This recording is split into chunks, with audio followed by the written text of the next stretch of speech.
Chapter 3 PN junction, एनओ, P type, N type cathode, PN junction. जब P type semiconductor एवं N type semiconductor को इस प्रकार जोड़ा जाता है कि पी टाइप एवं एन टाइप सेमीकंडक्टर के जंक्शन पर एक सिग्नल क्रिस्टल स्ट्रक्चर प्राप्त हो तो बनने वाले जंक्शन को हम पीएन जंक्शन कहते हैं। पी टाइप एवं एन टाइप सेमीकंडक्टर को जोड़ने के लिए कुछ हम इस प्रकार के टेक्निक्स का प्रयोग करते हैं जिसमें हमें जंक्शन सिग्नल क्रिस्टल स्ट्रक्चर प्राप्त हो जाए, जिसके बाद हम पी टाइप मटेरियल एवं एन टाइप मटेरियल से दो कनेक्शन टर्मिनल बाहर निकाल देते हैं। इसे हम एनोड तथा कैथोड कहते हैं। उसके बाद ये diode is equal to di plus electrode, दो प्लस टर्मिनल एनोड, जो डायोड का सिंबल्स होता है एनोड तथा कैथोड। उसके बाद पीएन जंक्शन की फॉरवर्ड बायसिंग।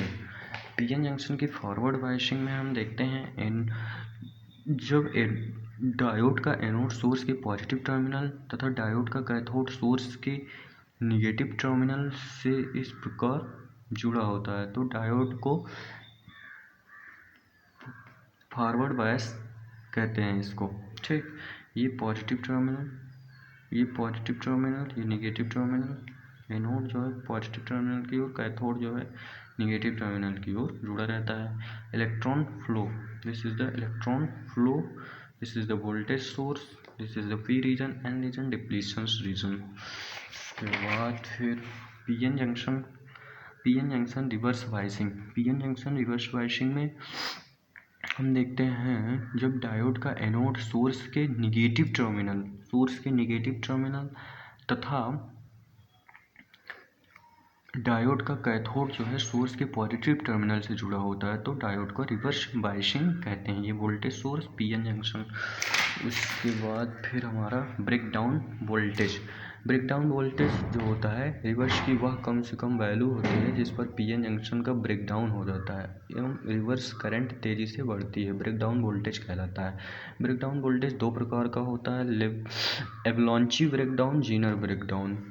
उसके बाद फिर पीएन जंक्शन डायोड की करंट एवं वोल्टेज में संबंध।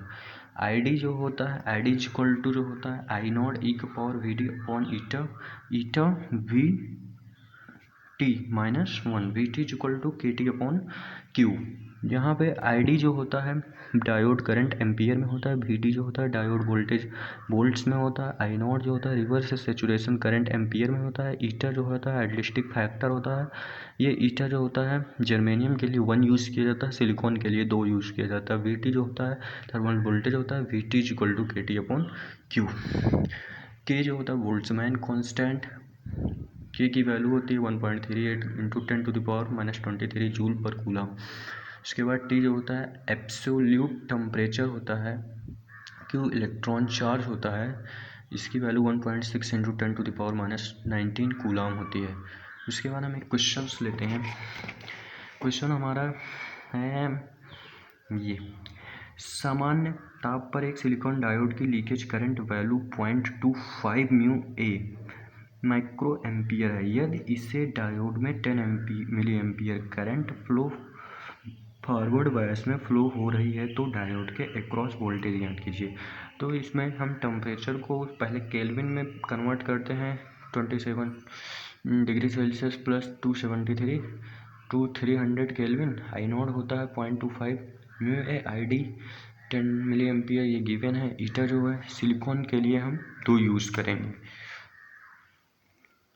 उसके बाद वी टी हमें मालूम है, वी टी जो है थर्मल वोल्टेज होता है, थर्मल वोल्टेज होता है के टी अपॉन क्यू होता है। के की वैल्यू होती है 1.38 इंटू 10⁻⁻23, ये क्वेश्चन में गिवन रहेगा, इंटू टी टेम्परेचर जो होता है 300 केल्विन होगा अपॉन 1 क्यू की वैल्यू 1.6 इंटू 10⁻⁻19। तो वी टी की वैल्यू सॉल्व करने पर हमारा 0.26 वोल्ट आएगा। उसके बाद फिर हम समीकरण जानते हैं, I D equal to I naught e की power V D upon eta V T minus 1। I D हमें गिवन है, आई डी हमें गिवन है 15 into 10⁻³ equal to I naught जो है गिवन है 0.25 इंटू 10⁻⁻6। ये इसको माइक्रो में चेंज किए हैं, मतलब म्यू ए था उसको 1 म्यू ए इक्वल टू 10⁻⁻6। उसके बाद ई की power V D upon eta V T -1। तो ई की power V D upon eta V T इधर -1 इधर आ जाएगा। उसके बाद यहाँ पे हमें ये मिस प्रिंटिंग यहाँ था, यहाँ पे 10 दिया है, 10 मिली एम्पियर होगा तो 10 होगा, 10 इंटू 10⁻⁻³ होगा। इसके बाद e to the power V D upon eta V T -1 जो होगा equal to 10 into 10⁻³ milli ampere में है ना, उसको एम्पियर में कन्वर्ट करेंगे। 1 milli ampere equal to 10⁻³ upon 0.25 into 10⁻⁶।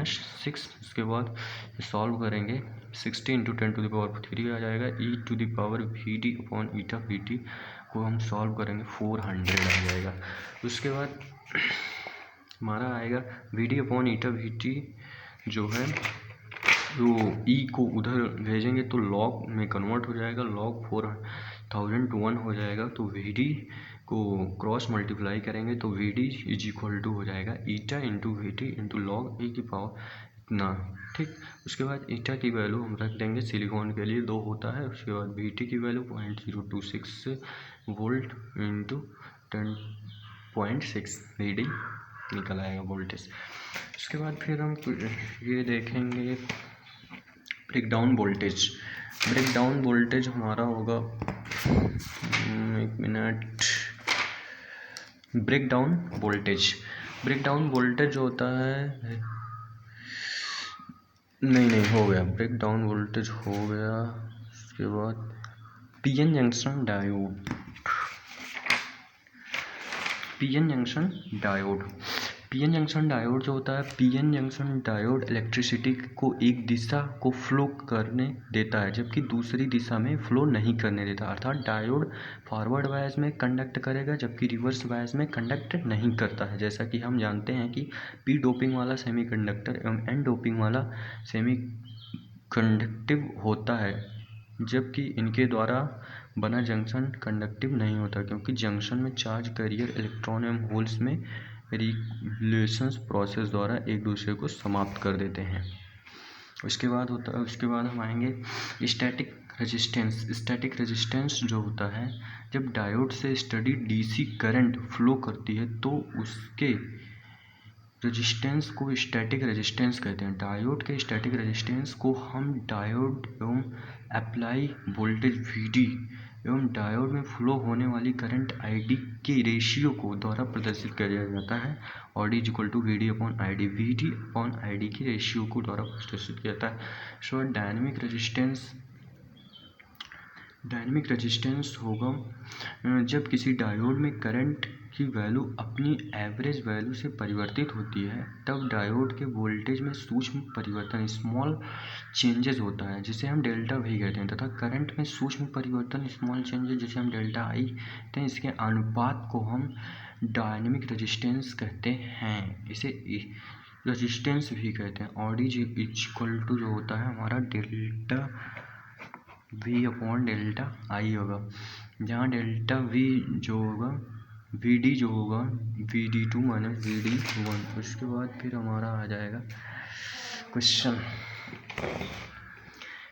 हम देखते हैं। चित्र 3.42 में दी गई डायोड कैरेक्टरिस्टिक की सहायता से डायोड के स्टैटिक रेजिस्टेंस की गणना करो। इसमें देखो VD दिया है 0.6, ID दिया है 12 मिली एम्पियर।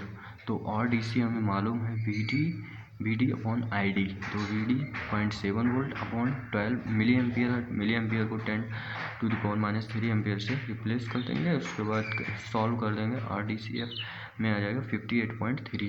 उसके बाद पॉइंट ए और पॉइंट बी पे पूछा गया है। पॉइंट बी पे अब देखो, पॉइंट बी पे जो होता है VD इक्वल टू रिवर्स में तो होगा VD जो होगा -10 होगा, -10 वोल्ट। ID जो होगा नीचे की ओर होगा, नीचे -15 वोल्ट होगा, नहीं -1.5 म्यू ए होगा। तो RDC जो होगा VD अपॉन ID, इसमें -10 अपॉन -1.5। उसके बाद सॉल्व कर लेंगे, हम आंसर आ जाएगा। RDC जो होगा 6.67 × 10 माइक्रो ओम। Mega ohm. ठीक, इसके बाद फिर नेक्स्ट क्वेश्चन, चित्र 3.42 में दी गई डायोड के कैरेक्टरिस्टिक की सहायता से डायोड में डायनेमिक रेजिस्टेंस ज्ञात कीजिए। इसमें चित्र में दिया है जो है VD1 जो दिया है 0.6 है, VD2 जो है 0.7 है, ID1 जो है 3 मिली एम्पियर है, ID2 है 12 मिली एम्पियर। तो डायनेमिक रेजिस्टेंस का फार्मूला हम जानते हैं RD equal to delta VD upon delta ID, RD equal to VD2 minus VD1 upon ID2 minus ID1, 0.7 minus 0.6 volt upon 12 minus 3 milli ampere. उसके बाद 0.1 volt आ जाएगा, यहाँ 9 मिली एम्पियर आ जाएगा, ये मिली एम्पियर। उसके बाद सॉल्व कर लेंगे, 0.01 इंटू 10⁻³ RD इक्वल टू 10 आ जाएगा। ठीक,